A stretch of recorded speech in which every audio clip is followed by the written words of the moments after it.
ভাই ভাই কান্দেন না। হ্যাঁ কি করে বাড়িতে কাঁদতেছেন কে? বাড়ি কই আপনার? মানুষ তো ওই ব্যক্তি যে অন্যের বিপদ ঝাঁপায় পড়ে। ওয়ালাইকুম চাচা, কেমনে হইছে অ্যাক্সিডেন্ট এটা? ভাঙে পড়ে যায়। কেমনে বাংলো? এমনি ভাই ভাঙে পড়ে গেছে।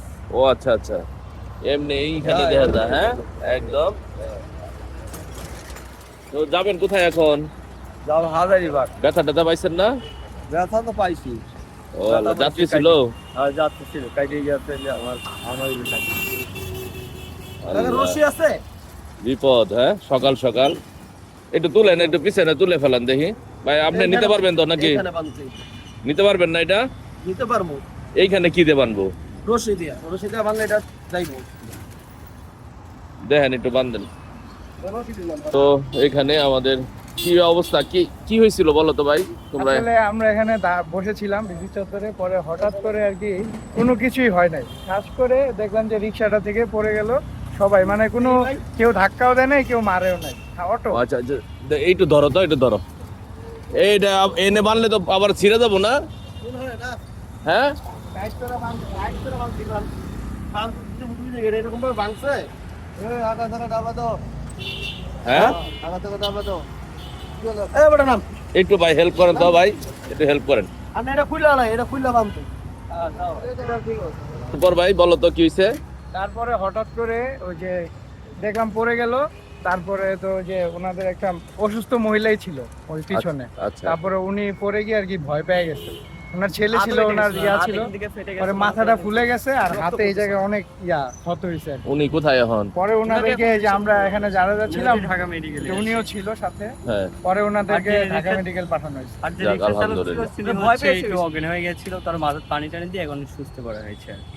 যাক আলহামদুলিল্লাহ। একটু বান্ধেন। তো এখানে আসলে আমরা দাঁড়ানোর পর সবাই, এটা ঢাকা ভার্সিটি আপনার এই কলা ভবনের সামনেই এইখানে এই গাড়িটা অ্যাক্সিডেন্ট করে। তো আমিও এদিক দিয়ে যাচ্ছিলাম অফিসে, যাওয়ার পথে দেখতে পাই। তো ওনাকে যতটুকু পারি আমি দাঁড়ানোর পর আসলে অনেকেই এগিয়ে আসছে। তো এইটাই আসলে মানবতা, মানুষকে বিপদে পাশে থাকার চেষ্টা। ভাড়া কত? ভাড়া যেটা ন্যায্য করে সেটা দিলেও হবে, সকালবেলা তো বের হয়ে আসছি, হ্যাঁ এখন যেটা দেয়। উনি তো একজন ড্রাইভার, আমি একজন ড্রাইভার। যাক আলহামদুলিল্লাহ। হ্যাঁ কত সুন্দর কথা বলছেন, কতগুলো রিক্সা দাঁড়াই গেছে। হ্যাঁ যাক, এক রিক্সার বিপদে কত রিক্সা দাঁড়ায় গেছে সবাই। রিক্সাওয়ালার বন্ধু। হ্যাঁ রিক্সাওয়ালার বন্ধু। যাক আলহামদুলিল্লাহ, আমিও তো পড়তে পারি। অনেক সুন্দর কথা কইছেন। ধরেন, এই যে ধরেন, আপনি এই যে 100 টাকা রাখেন, ওনারে একটু পৌঁছাই দিয়ে আইসেন। আর এই যে কাকা, আপনি এটা রাখেন, ধরেন। আর তুমি সামনে এসে দাঁড়াইছে, এই যে লোক আমার কাছে। হাজার শুকরিয়া, আল্লাহ আপনারও ভালো রাখুক। ওই যে দেখেন আপনার বিপদে, ওই যে ওই বাইরে একবার বলা মাত্রই উনি কিন্তু চলে আসছে। হ্যাঁ কাঁদতেছেন কে? বাড়ি কই আপনার? হ্যাঁ কতদিন ধরে টাকা আসছেন? কতদিন? কি করেন ঢাকাতে? রিক্সায় চালান সব? আগে কি রিক্সায় চালাতেন? ছেলে মেয়ে কয়জন আপনার? তারা কি করে? ভাই মেয়ে কান্দেন না। হ্যাঁ কি করে বাড়িতে? থাক, কান্নাকাটি করেন না বাবা। বিপদ আপদ তো আল্লাহ দিবে, বিপদ আপদ না হইলে কি মানুষ আমরা? নালে তো আমরা আল্লাহরে ভুলে যাবো। বিপদ আপদ দিলে আল্লাহরে আমরা বেশি বেশি মনে করবো। হ্যাঁ বিপদ না হইলে মানুষ বেশি সুখে থাকলে দেখেন না, সুখে যারা থাকে আর আল্লাহরে মনে করে, নাচা গানা কত কিছু নিয়ে ব্যস্ত থাকে তারা। তো আসলে আপনার কান্না দেখে খারাপও লাগতেছে ভাই, রাখুক। হ্যাঁ আপনি আপনার বাড়ি কই? আমার বাড়ি নাজিরপুর, ইসমু নাজির। যাক খুব ভালো মানুষ আপনি। হ্যাঁ না আমি ভালো না, আমি খারাপ সবচেয়ে।